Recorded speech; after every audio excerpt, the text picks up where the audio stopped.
साकिब निसार साबिक़ chief justice supreme court of Pakistan चवे थो त आउं भगोड़ो न आहियां।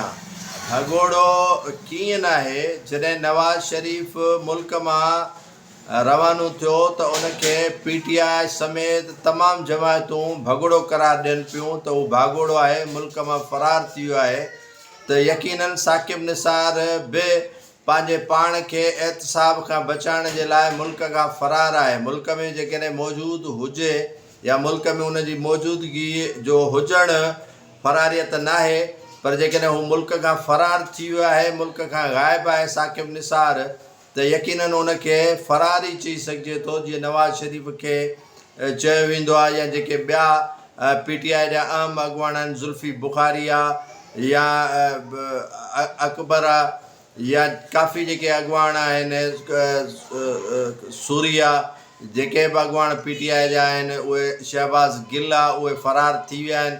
उन्हनि सां गॾोगॾु पाकिस्तान जी क़ौम बि सम्झे थी त Saqib Nisar chief justice supreme court of Pakistan मुल्क खां फ़रार थी वियो आहे ऐं उहो फ़रार ईअं ई आहे जीअं नवाज़ शरीफ़ मुल्क खां फ़रार थी वियो हो।